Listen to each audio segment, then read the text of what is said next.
ఆ కాశ్మీర్ ఎపిసోడ్లో అయితే నాని గారికి ఒక మీకు లాఠీ చార్జ్ సీక్వెన్స్ ఉంటుంది అవునవును ఆన్ దట్ డే వెళ్ళి బయటికి వెళ్ళి కొట్టేది గేట్ దాటి. యా బ్యారికేడ్స్ ఓపెన్ అని చెప్పి అవును, బ్యారికేడ్ కొడతారు అవును. కదా ఆన్ దట్ డే ఆయన అది దిష్టి బొమ్మను ఆపుతుంటే ఆయన హెయిర్ కాలింది అలా. సో కాలింది.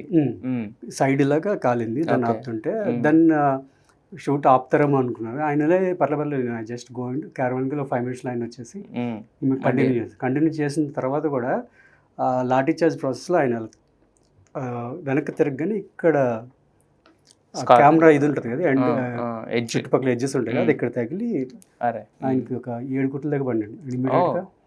అప్పుడు బ్లడ్ అంతా బాగా కారింది. ఆ టైంకి నా షాట్ లేదు, ఐ వాజ్ రెస్టింగ్. ఇలా జరిగిందని తెలియగానే వస్తే మళ్ళీ ఆయన ఆ బ్లడ్ ఆపుకుని 2-3 షార్ట్స్ బ్యాలెన్స్ ఉన్నట్టు అవి చేసేసి అక్కడి నుంచి ఢిల్లీ ఫ్లైట్ వేసుకెళ్ళి ఆ ఢిల్లీలో కొట్లు వేయించుకుని మళ్ళీ మార్నింగ్ అంటే ఆ రోజు నిద్రలేదండి. ఓకే. మార్నింగ్ వచ్చి చూస్తే గుడ్ మార్నింగ్ సార్ ఏంటంటే నిద్రలేదు అది ఇదంతా పచ్చి పచ్చిగానే ఉంది. మరి అది కుట్లేసారు అంటున్నారు కదా, యా కనపడకుండా మరి మేనేజ్ చేసారా ఎలా? యా ఇక్కడండి ఎగ్జాక్ట్లీ ఇది హెయిర్ లైన్ లో ఇక్కడ వస్తుంది. సో అది చిన్న డిస్ట్రాక్టివ్గా ఉన్నా కానీ ఇట్ హ్యాపీ అది విజువల్గా కెమెరాకి అంత కనిపించలేదు. Okay okay. సో జనరల్గా మనకి చలికి చిన్న చిన్న దెబ్బలకు కూడా చాలా పెయిన్ వస్తుంది. అవును. పచ్చి పచ్చిగా ఉంది అలాగే ఆయన పుల్ అప్ చేస్తారు.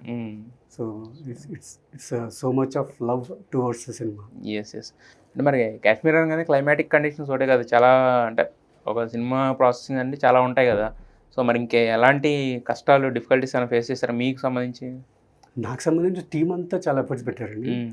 కాశ్మీర్ షెడ్యూల్లో అందరికి తెలుసు, మన ప్రీ రిలీజ్లో కూడా చెప్పారు, కృష్ణ అని కెమెరా అసిస్టెంట్ ఆవిడ చనిపోయారు హెల్త్ ఇష్యూస్ వల్ల.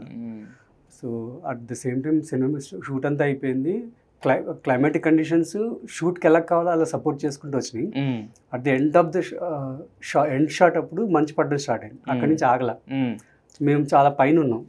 ఆల్మోస్ట్ దాని పేరు ఏంటి క్యాంప్ ఏరియాస్ ఉంటాయి చూడండి, ఆ క్యాంప్ ఏరియాస్ దగ్గర ఉన్నా. అక్కడి నుంచి కిందకి రావాలంటే ఆల్మోస్ట్ ఒక 3 hours 2 hours అలా పడుతుంది ఇంత మంచులో. లక్కీలీ నేనున్న కారు ఫాస్ట్గా వచ్చాం. చాలామంది నడుచుకుంటూ మధ్యాహ్నం 2కి స్టార్ట్ అయిన 7 దాకా వచ్చాం. బాబా అంత మంచి పడింది. నెక్స్ట్ డేకి ఇంత ఫుల్ అయిపోయింది, ఫ్లైట్స్ అన్ని క్యాన్సిల్, ఎవరు రావడానికి లేదు. నాన్నగారు కూడా ఆయన బ్లాక్ అయిపోయారు, ఆయన ఫ్లైట్ కూడా క్యాన్సిల్ అయిపోయింది. ఇంకా అందరూ పెహల్గాంలో స్ట్రక్ అయిపోయాం. పొద్దున్నే లేస్తే ఆల్మోస్ట్ మోకాల దాకా మంచు. అందరికి ఫ్లైట్లు పొద్దున్నే అన్ని ఫ్లైట్లు క్యాన్సిల్. ఇంకా ఇక్కడ శ్రీనగర్ పెహల్గాం నుంచి శ్రీనగర్ స్కోప్ లేదు. ఇంకెలాగలాగ పుల్అప్ చేసి టీం అంతా పుల్అప్ చేసి కార్లు మాట్లాడి వాటికి చేంజ్ చేసి అక్కడి నుంచి 4 hours 6 hours శ్రీనగర్ వెళ్ళాం. శ్రీనగర్లో కూడా ఫ్లైట్ లేవు, 2 days అక్కడ బ్లాక్ అయిపోయాం అందరం. వచ్చేటప్పుడు మళ్ళీ సరే ఇంకా వర్కౌట్ అవ్వట్లేదు, బస్సులు బుక్ చేసి అక్కడి నుంచి ఢిల్లీ దాకా వద్దామని చూస్తే మళ్ళీ అప్పుడు ఏదో బంద్ జరుగుతుంది, రైతులది ఏదో బంద్ జరిగింది. ప్రతి చోట ఆగుతానే 2 days ఆఫ్ బస్ జర్నీ మళ్ళీ again. Luckily 1 or 2 tickets Delhi నుంచి, అక్కడి నుంచి ఢిల్లీ నుంచి కాదు శ్రీనగర్ వేరే చోట నుంచి నాన్నగారికి ఒక టికెట్, శైలేష్ గారికి ఒక టికెట్ దొరికింది లక్కీలీ.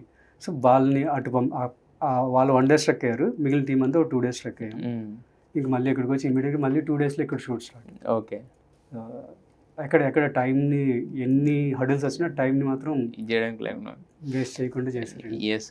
అయితే యాక్చువల్గా పెహల్గాం అన్నారు, మొన్న ఇన్సిడెంట్ జరిగిన తర్వాత కూడా అందరూ అంటే షూట్ చేసామన్నారు. సో ఈ ఏరియా కూడా షూట్ చేశారా మీరు? దాని దగ్గర ఏరియాలో చేసామండి. పెహల్గాంలోనే స్టే చేసుకుంటాను. ఆ హిల్ ఏరియాస్ ఉన్నాయి కదా అవన్నీ ఎక్స్ప్లోర్ చేసుకుంటూ వెళ్ళాం. మాకు అది చాలా పర్సనల్గా అనిపించింది, ఎందుకంటే మేము ఆల్మోస్ట్ 20 days ఉన్నాం. 20 days ఉన్నప్పుడు చాలా సపోర్ట్ ఆ లోకల్స్ దగ్గర నుంచి కానీ, ఆ కాశ్మీర్లో ఉండే లోకల్స్ అందరూ కూడా చాలా సపోర్ట్గా, అండ్ మా పర్సనల్ అసిస్టెంట్ కూడా చాలా మంది అక్కడి నుంచి వచ్చారు. చాలా బ్యూటిఫుల్ ప్లేస్, చాలా లవ్ ఉంటుంది అక్కడ. ఎంత 2 days అక్కడే ఉన్నారు పెహల్గాంలో? ట్రక్ అయింది పెహల్గాంలో, ఒక నైట్ అంతా ఉండిపోయాం. పెహల్గాం నుంచి మళ్ళీ మంచులోనే ఆ చైన్స్ కట్టుకుంటూ శ్రీనగర్లో స్ట్రక్ అయిపోయాం 2 days. అక్కడ హోటల్స్లో కరెంట్ పోయింది ఒక్కోసారి, ఇంకా చలికి రకరకాలుగా ఉందిలేండి. అయితే యాక్చువల్గా దీంట్లో కొత్తగా అనిపించింది ఏంటంటే ఆ మంచు కింద టైర్ మార్క్స్ పడతాయని చెప్పి మంచుని కరిగించడం, ఇది ఎప్పుడు నాకు తెలిసి ఏ సినిమాలో చూడలేదు. యాక్చువల్గా చాలా కొత్తగా అనిపించింది. సో ఇవన్నీ కూడా రియల్గా చేసినాయేనా లేకపోతే ఏమన్నా సీజీలు ఏమైనా వాడారా? సీజీలు ఏం వాడలేదండి. బేసిక్గా అందరికీ తెలిసిందే శైలేష్ గారి డీటెయిలింగ్ వర్క్స్ చాలా బాగా చేస్తారు, ఇంట్రెస్టింగ్. అది చాలా కొత్తగా కూడా ఉంది యాక్చువల్గా ఆ పాయింట్, ఆ పర్టికులర్ పాయింట్. ఆ ఎపిసోడ్స్లో ఆ డీటెయిలింగ్స్ అన్ని ఆయన చాలా బాగా, ఈవెన్ మీరు కత్తి ఇలా చూసేటప్పుడు కూడా ఆ డీటెయిలింగ్ అవన్నీ కూడా చాలా ఎక్కువ తీసుకున్నారు. అవి సీజులేం కదండి, ఆ డైరెక్టర్స్ ఏదో చిన్నది చేశారు, ఫైబర్తో చేసి దాన్ని మంచుతో పెట్టి కప్పి చేశారు. చాలా అది అయితే కొత్తగా అనిపించింది చూడడానికి. అయితే మరి ఇక్కడేమో కాశ్మీర్లోనేమో ఫుల్ మంచు, కట్ చేస్తేనేమో రాజస్థాన్ ఫుల్ అంటే క్లైమాటిక్ కండిషన్స్ పరంగా కూడా టోటల్గా ఇది. సో అది ఎప్పుడు షూట్ చేస్తారు? కంటిన్యూస్గా అండి. ఇక్కడ నుంచి నేను రాజస్థాన్లో జైపూర్లో చేసిన తర్వాత జైపూర్ నుంచి వీళ్ళు ఇంకో చోటుకి, నా జైపూర్ అయిపోయింది, అక్కడ నుంచి వచ్చారు, జైపూర్ నుంచి ఇంకో చోటుకి వెళ్ళారు, ఇక్కడ ఒక కండిషన్ అక్కడ ఒక కండిషన్, అక్కడ నుంచి మళ్ళీ వాళ్ళు డైరెక్ట్ కాశ్మీర్ వస్తారు. అన్ని ఆర్గానిక్ లొకేషన్స్, అంటే ఏదైతే స్క్రీన్ మీద మాకు పేర్లు చూపించారు అదే లొకేషన్స్. Okay okay okay. చిన్న చిన్న ఇంటీరియర్ షాట్స్ అవి ఉంటాయి, అవి చీటింగ్ షాట్స్ ఉంటాయి, అవి ప్రాబ్లం లేదు.